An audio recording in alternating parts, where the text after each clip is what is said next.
You know, in my decade studying human behavior, I've met leaders, scholars, athletes, and people from every walk of life. But very few figures in history present such a complete and coherent behavioral model as Muhammad ibn Abdullah, known to the world as Prophet Muhammad, peace be upon him. And before you think I'm here to preach religion, I'm not. I'm here to examine a case study in applied social learning theory that stretches across more than 1,400 years. Because when we talk about modeling behavior, you can't find many examples where the subject's personal, public, and private conduct all align so seamlessly. Early childhood, shaped by adversity. He was born in Mecca in 570 CE, into the tribe of Quraysh. But from the start, his life was marked by loss. His father died before he was born. His mother passed away when he was just 6. He was then raised by his grandfather, and later by his uncle. Now, in social learning terms, that's a high-risk environment. Parental loss at an early age can lead to instability, low self-efficacy, and vulnerability to antisocial modeling. But here's the remarkable thing. Rather than becoming withdrawn or destructive, Muhammad developed adaptive resilience. Why? Because each guardian in his life modeled different protective factors: generosity, hospitality, responsibility, and Muhammad observed, encoded, and reproduced these behaviors. This is observational learning at its core. You watch, you internalize, you act. Even as a shepherd boy, he learned patience, independence, and care for living beings. Herding animals might seem trivial, but in psychology we know that such tasks foster self-regulation and delayed gratification. Critical components for leadership later in life. The honest trader. As a young man, Muhammad entered the caravan trade, a profession where dishonesty could easily lead to short-term profit. But he earned the title Al-Amin, the Trustworthy. Think about that for a moment. Credibility is one of the rarest currencies in any society. And credibility comes from consistent behavior over time. Every fair transaction reinforced the social environment's trust in him. This wasn't accidental. It was a feedback loop. The more trustworthy he was, the more trust people invested in him, and the more his own self-identity aligned with honesty. From a Bandura perspective, this is reciprocal determinism in action. His personal values influenced his behavior. His behavior shaped how the environment saw him. That environment then reinforced those values, making them stronger. Marriage to Khadija, partnership as a model. When Muhammad was 25, he was hired by a wealthy merchant woman, Khadija, to lead a trade caravan. She noticed not only his skill but his integrity, and eventually proposed marriage. Now here's what's psychologically significant. This marriage wasn't just emotional companionship. It was mutual reinforcement. Khadija provided material stability and emotional support. Muhammad provided loyalty, respect, and transparency. In observational learning terms, they were co-models for each other, each reinforcing and validating the other's pro-social behaviors. The first revelation: cognitive dissonance and transformation. At age 40, Muhammad began retreating to the cave of Hira for solitude and reflection. And then the event that would change his life. The first revelation. From a psychological standpoint, this was a moment of massive cognitive disequilibrium. Imagine experiencing something that completely challenges your worldview, and yet instead of denial or avoidance, you engage with it, test it, and integrate it. His first reaction was fear. He rushed home to Khadija saying, "Cover me, cover me." That human moment matters, because great models aren't emotionless. They show fear, they experience uncertainty, but they choose how to respond.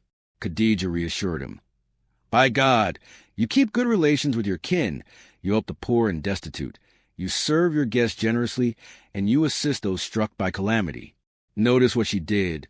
She anchored him in his past behavioral evidence. This is how we stabilize someone's self-efficacy in the face of a paradigm shift. By reminding them of who they've already proven themselves to be. The early resistance in Mecca. When Muhammad began sharing the message of monotheism, the elite of Mecca resisted, not because they lacked intellect, but because social and economic incentives were tied to the old system of idol worship. From a modeling perspective, this is the point where most would compromise or soften their stance to fit the environment. But Muhammad maintained a moral consistency, an essential ingredient in any high-impact role model. Even under verbal abuse, economic boycott, and physical harm, he did not respond with revenge. He practiced inhibitory modeling, demonstrating to his followers that refraining from harm can be more powerful than retaliation. Migration to Abyssinia, cross-cultural respect. Here's an episode often overlooked but vital for understanding his model. When persecution became unbearable, Muhammad instructed some followers to migrate to Abyssinia, modern-day Ethiopia, under the Christian king, the Negus. Why is this important? Because it models interfaith respect and pragmatic adaptation. He didn't insist his followers suffer unnecessarily to prove loyalty. He recognized that well-being sometimes requires environmental change rather than just internal endurance. This is observational learning on a geopolitical scale, showing that survival, dignity, and cooperation across faith lines are compatible with integrity. The Hijra to Medina, building an ethical ecosystem. The turning point came with the migration, the Hijra to Medina. There, Muhammad wasn't just a preacher. He became a statesman, mediator, and architect of a social contract. He drafted the Constitution of Medina, a document granting equal protection to Muslims, Jews, and other communities. This wasn't merely tolerance. It was institutionalized pluralism. And here's the key. He modeled that inclusion daily. When you create laws but don't embody them yourself, the model collapses. But when your personal conduct matches your legal code, you create what I call behavioral congruence, the foundation of any lasting social system. 1. Behavioral integrity in conflict. In my framework, moral disengagement often spikes during conflict. People justify cruelty to opponents, labeling them as less than human to reduce empathy. Yet, historical records show that even in war, Muhammad placed boundaries on behavior. No killing of noncombatants. No destruction of crops or livestock. No harm to places of worship. From a social learning perspective, this is extraordinary. Why? Because when leaders set moral limits under extreme pressure, it sends a message. The environment will not reward violations of our code.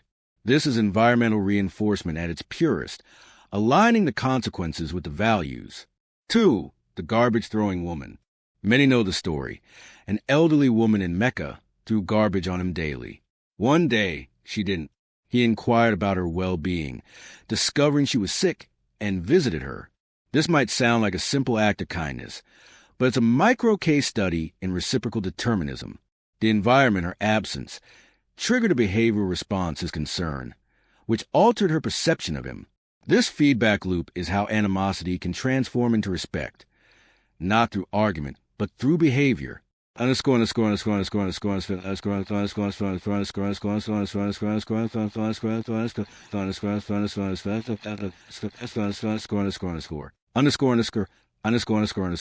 Three, the Taif rejection. After the loss of his wife Khadija and his uncle Abu Talib, Muhammad traveled to Taif seeking support. Instead, the leaders mocked him, and the townspeople pelted him with stones until his feet bled. Psychologically, this is a prime moment where most humans would respond with anger, at least in speech. Instead, he prayed for their guidance. For an observer, this creates cognitive dissonance. Why is the victim responding with compassion? That dissonance is a powerful driver for rethinking one's own behavioral norms.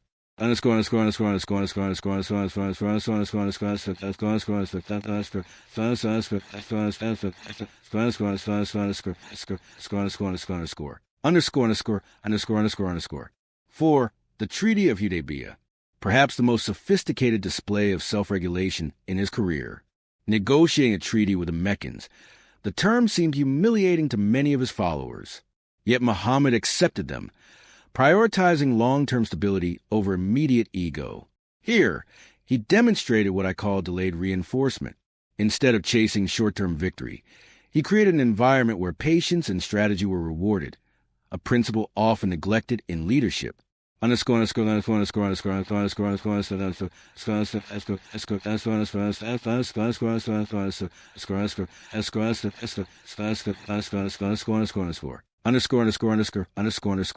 Five, the conquest of Mecca. The real test came when he returned to Mecca with a powerful army. Most leaders in history, would use this moment to exact revenge. Instead, he declared a general amnesty. From my standpoint as a behavioral scientist, this was a masterstroke in disconfirming hostile expectations. When people anticipate retaliation but receive mercy, the emotional impact is exponential. The environment changes instantly. Fear converts to loyalty. Underscore.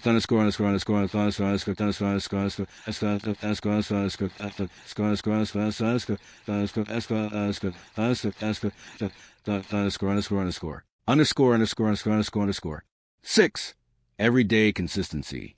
Beyond the grand historical events, credibility was maintained in the daily minutiae. He mended his own clothes. He swept his own floor. He accepted invitations from the poor without hesitation.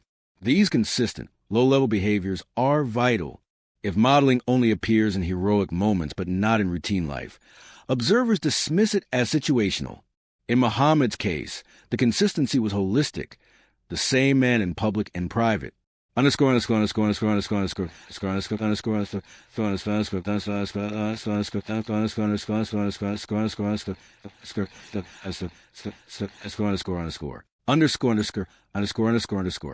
Seven, social reforms as environmental shaping. Muhammad's emphasis on education, rights for women, and the freeing of slaves wasn't just moral, it was strategic environmental design. He was building an ecosystem in which pro-social behaviors were easier, more rewarding, and more sustainable. Social learning thrives in such ecosystems because the environment nudges behavior in the desired direction.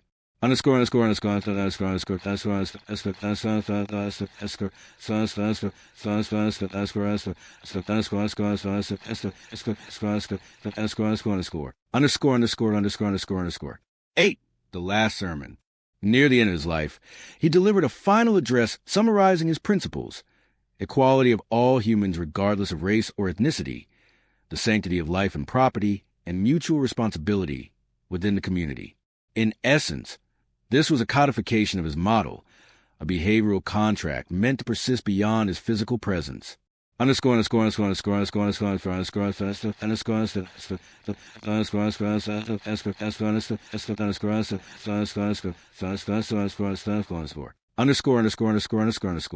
When I look at his life through the lens of my theory, I see three dominant elements.